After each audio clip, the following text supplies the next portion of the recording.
So hello. Welcome back to my channel. Don't forget to like and subscribe and also support my small business at latricelemon.com. So apparently we are now having 5 states who are wanting to put on the ballot to abolish slavery in the United States. You may say, Alex, what are you talking about? What do you mean abolish slavery? Slavery has been gone. Slavery is not here anymore. Are you off your rocker? No. Okay. Slavery is on the ballot for voters in 5 U.S. states. The effort is part of a national push to amend the 13th Amendment to the U.S. Constitution and ban enslavement or involuntary servitude, except for in the form of criminal punishment. Okay. So what that means is if you are in prison, jail, whatever, okay, you're locked up somewhere, you are a slave. The exception has long permitted the exploitation of labor by convicted felons. Nearly 20 states have constitutions that include language permitting slavery and involuntary servitude as criminal punishments. In 2018, Colorado was the first to remove the language from its founding framework by ballot measures, followed by Nebraska and Utah 2 years later. Something about Colorado, they are like on top of things. I keep seeing that they're on top of things with the weed. You know, it's just a lot of different things where everyone else is just like dragging their feet and like, oh, I don't know who I want to go. Oh, I don't know. And Colorado's like, nah, I ain't got time for that. Okay, we doing it. This November, versions of the question go before voters in Alabama, Louisiana, Oregon, Tennessee, and Vermont. Okay, those are the 5. All right, now, fast forward to today. Many incarcerated voters make pennies on the dollar, which isn't expected to change if the proposals succeed. Inmates who refuse work may be denied phone calls or visits with family, punished with solitary confinement, and even denied parole. So that is one of the things. So I even did a video a little bit ago, not too long ago, where I was talking about people who are in prison. All right. And should they be making like a livable wage and whatnot? And you may say livable. Well, they're there, you know. What else are they going to do? They're going to take the rest of our tax dollars. I get it. At the end of the day, in certain areas, yeah, I mean, prices fluctuate for different areas. A tube of toothpaste, $6. If you can't afford it, you can't get it. Okay. You got them selling ramen, Cheetos, a ramen pack that you could get from the grocery store for 25 cents. They're over there charging you $3. Toothpaste that you could go and get some AIM for $1 from Dollar Tree, they're charging you $6.25 for. It's everything is just inflated. That's what's going on. You know, it's not like, okay, if I'm only going to be paying you, let's say an hour, you only make 50 cents, for an hour's worth of work. And then how are you going to be able to afford this? You won't be able to afford it. On top of the garbage that I feed you, on top of everything else that I do to you. Okay. And solitary confinement, I mean, that's one of the big things. And because slavery is still legal there, because slavery is still legal when you are in the prison system, in the quote unquote justice system, this is the problem that we're having. They could treat you any kind of way they want to treat you. If they tell you, okay, well, I'm going to just lock you up and put you in solitary confinement, what are you going to do? Well, you can't do that. I'm going to call my lawyer. No, no. And that's if they even keep a record of you being put in there, which a lot of the times they don't, I mean, they could treat you any kind of way. And this is what they're saying with this. That is inhumane to be treating people like that. I get it. Yes, you did terrible crimes, but some things it's like, okay, especially depending on whatever crime you did. Come on, man. You stole a pillow from Kohl's and now you in there for 2 years. You know what I mean?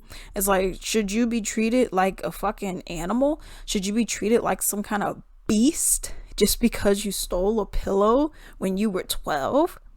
Come on, And this actually brings me to Kalief Browder. Okay, this actually brings me to Kalief Browder. All right, so he was born in 1993 and he actually ended up taking his life in 2015. All right, so I got a little bit on here about him. It says his relatives recounted stories he told them about being starved and beaten by guards on Rikers, that's in New York. They spoke about his paranoia and how he often suspected that the cops or other authority figures were after him. His mother explained that the night before he told her, "Ma, I can't take it anymore. Khalif, you got a lot of people in your corner," okay? So in 2010, he was actually arrested for allegedly stealing a book bag. He ended up spending about 3 years on Rikers without being convicted of a crime. Okay. And this is actually something that they were talking about in the whole safety act that was happening in Illinois. Okay.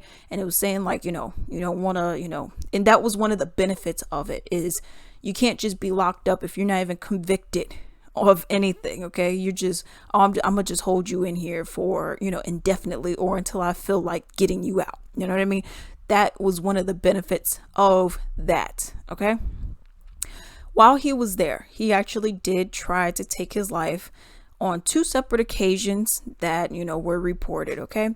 Now, mind you, this guy was in solitary confinement for, I believe it was over 700 days. It was some number over 700 days that he was. Now, mind y'all, that is a very long time to be in solitary confinement. Okay.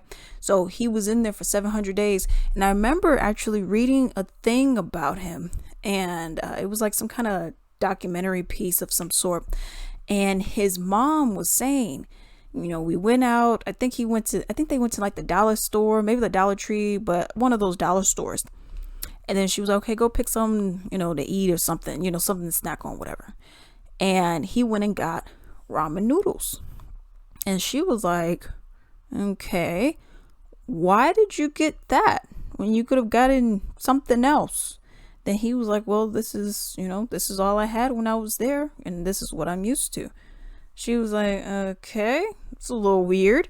And then there was another part where it was like in their backyard or whatnot. I remember she was like, yeah, I came out and I seen him, just trailing like this. He was just going in a square. And she was looking. She was like, what's going on with you? She's like, what are you doing? Why are you walking in a square? Like, what's happening? And he was saying, this is for years. This is all that I had. This is all the space that I had was this square. And this is all I know.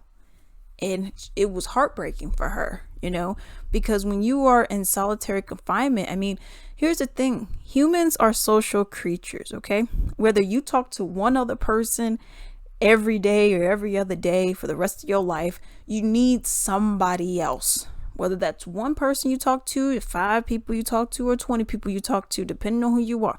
You need that interaction, or it could literally drive you crazy.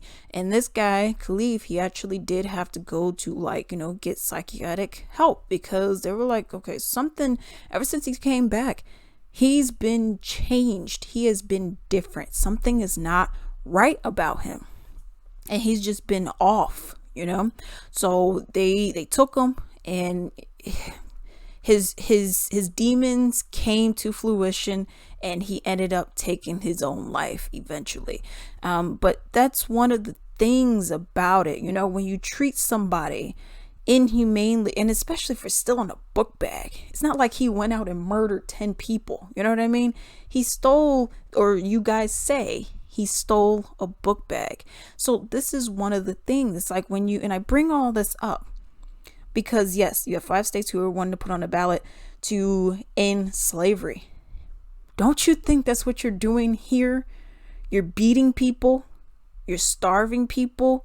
You're locking people up in this way, and you're separating them from everyone else, from the rest of society, even within the prison, even within the jail. That's what you're doing. And then they come out and they're so psychologically messed up, and it's because of what you did. You don't think that that's a problem, so that's one of the things. And you could say, Well, that's the benefit of the Safety Act, if that was implemented everywhere.